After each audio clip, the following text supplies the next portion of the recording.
વીજ પોલની સમસ્યાને લઈને મોરબીમાં ચાલી રહેલું આંદોલનનો પાર્ટ 3 શરૂ થઈ ચૂક્યો છે અને હવે આ પાર્ટ 3 માં સરકારને જડમૂળથી ઉખાડી દેવાની વાત થઈ રહી છે। આખી ઘટના શું છે અને પાર્ટ 3 માં આગળ શું નવું થવાનું છે, તમામ વિશે વિગતે ચર્ચા કરવી છે। નમસ્કાર, તમે જોઈ રહ્યા છો ચક્રવાત ન્યૂઝ, હું આપની સાથે હેમલ।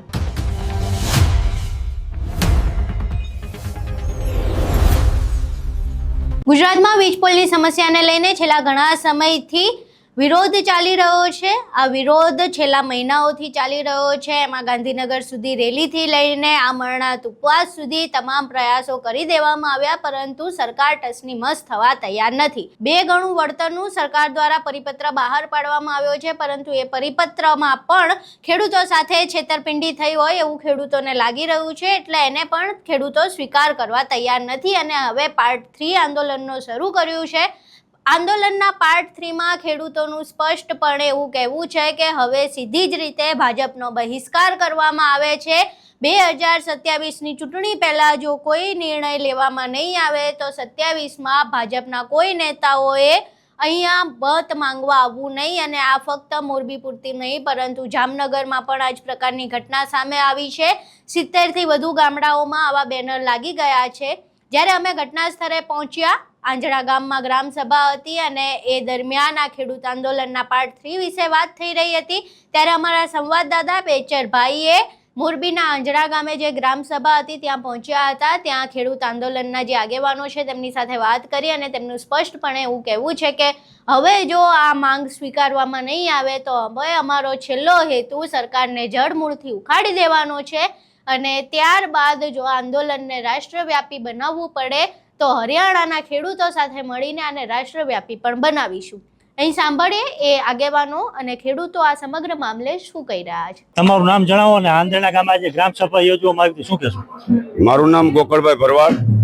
આંધણા મુકામે જે સભા કરવામાં આવી છે ખેડૂતના થાંભલાના વિરુદ્ધમાં કરવામાં આવી છે, અને એ સભા આજે આખા ગુજરાત લેવલે આનો પ્રસરી જશે અને એકવાર સરકારને ઝૂકવું પડશે। કિસાનથી મોટો આ દેશમાં કે દુનિયામાં કોઈ છે જ નહીં। રાજનીતિ કરે છે બધા કિસાનો ઉપર કરે છે, મજૂરો ઉપર કરે છે અને કંપનીઓના ભલા કરે છે। આપણી પાછળ જે બેનર મારવામાં આવ્યું હોય કે 2027 સુધીમાં ખેડૂતોની માંગ સ્વીકારવામાં નહીં આવે તો અમારા ગામમાં મત માંગવા આવું નહીં, શું કહેશો? જે બેનરો લાગ્યા એ તો વ્યાજબી જ લાગ્યા છે, પણ મોડા લાગ્યા, વહેલા લાગવાની જરૂર 10 વર્ષ પહેલા। પણ મારે એટલું જ કહેવાનું છે કે આ બેનરથી ભારતીય જનતા પાર્ટીના અમુક ઉમેદવારો હોય મને એવું લાગે ડિપોઝિટો ગુમાવશે, કારણ કે આ લોકોના મતથી ચૂંટાઈને ગયા છે। અને આ કિસાનોએ કીધું છે કે ભાઈ અમને કઈ લાભ મળે। 2 ગણી આવકની વાત કરી 2022માં, 2 ગણી ખેતરું વેચવા માંડ્યા છે। 2 ગણી કોઈ વેચે?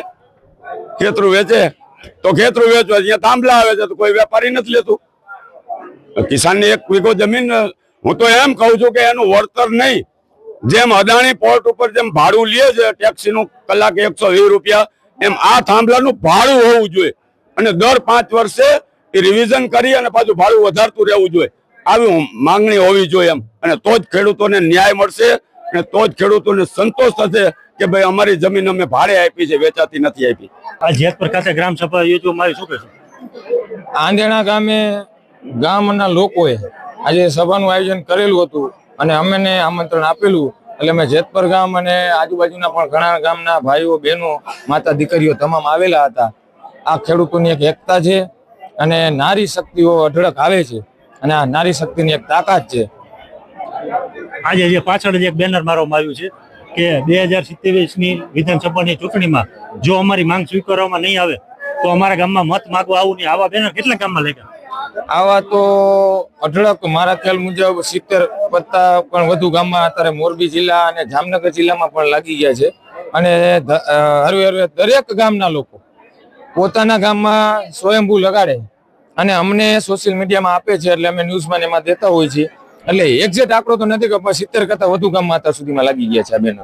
હવે આ સરકાર કદાચ આ 2 ગણું જે વળતર હમણાં તમે વાત કરી ન્યૂઝના માધ્યમથી, તો એ ખેડૂતોને માન્ય નથી। તમે ગુજરાતના કેટલાક જિલ્લામાં આવી રીતના આવેદન પત્ર આપ્યા? અત્યાર સુધી પહેલી વસ્તુ તો હું એ કહું છું, ન્યૂઝ વાળા મિત્રોને ખાસ અહીંથી કહેવા માંગુ, 2 ગણું શબ્દ તમે કાઢી નાખો, બરોબર? આ વસ્તુ જ ખોટી છે, 2 બોલવું હોય તો, બાકી તારનું તો ત્રીજો ભાગ નથી દેતા।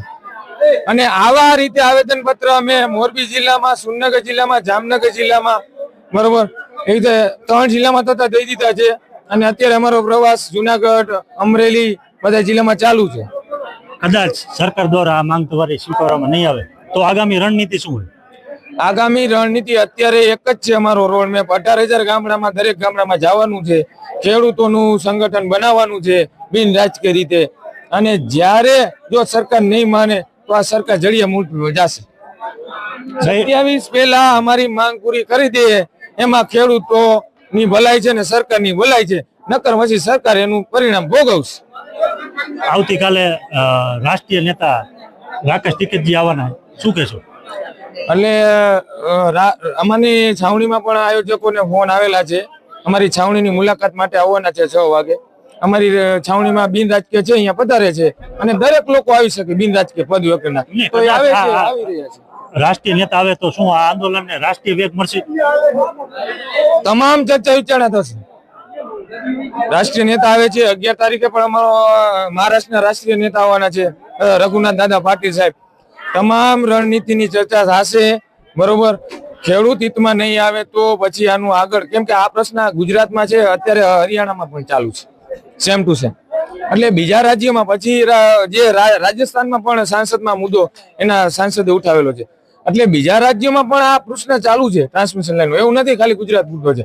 એટલે એવું લાગશે કે રાષ્ટ્રીય લેવલે કંઈક કરવાનું થશે તો એની પણ રણનીતિ અમે સાથે મળીને, બરોબર, એના સાથે સંપર્કમાં રહીને આપણે આગળનું આયોજન કરવા થશે, કરવામાં આવશે. અહીં તમે ખેડૂતોને સાંભળ્યા, નેહુલ લમરૂતિયાને સાંભળ્યા. હવે સીધી જ રીતે આ લડાઈ સીધી સરકાર સામેની થઈ ગઈ છે અને જો હજુય સરકાર આ મામલે કોઈ નિર્ણય નહીં લે તો 2027માં સૌરાષ્ટ્રમાં ભાજપને ખૂબ જ ભારે પડી શકે છે. કારણ કે આ ફક્ત એક ગામની કે એક જિલ્લાની સમસ્યા નથી, આખા સૌરાષ્ટ્રે અને આખા સૌરાષ્ટ્રના ખેડૂતોએ આ સમસ્યાને ઝીલી લીધી છે અને સૌરાષ્ટ્રના ખેડૂતો આ મામલે સરકાર સામે લડી લેવાના મૂડમાં જોવા મળી રહ્યા છે. હવે જે પ્રમાણે નેહુલ લમરૂતિયાએ સરકારને જડમૂળથી ઉખાડી દેવાની વાત કરી છે, આ વાત બાદ જો આના પડઘા કદાચ પડે તો ગાંધીનગરમાં નવી શું વ્યૂહ નીતિ રચાય છે એ પણ જોવું રહ્યું. આખી ઘટના જોયા બાદ તમારું આ ઘટનાને લઈને શું માનવું છે, ખેડૂત આંદોલનને લઈને શું માનવું છે, તમારા મંતવ્યો અમને કોમેન્ટ બોક્સમાં જરૂર જણાવજો. વિડીયો પસંદ આવ્યો હોય તો વિડીયોને લાઇક કરજો, શેર કરજો અને અમારી ચેનલને સબસ્ક્રાઇબ કરવાનું ભૂલશો નહીં. નમસ્કાર.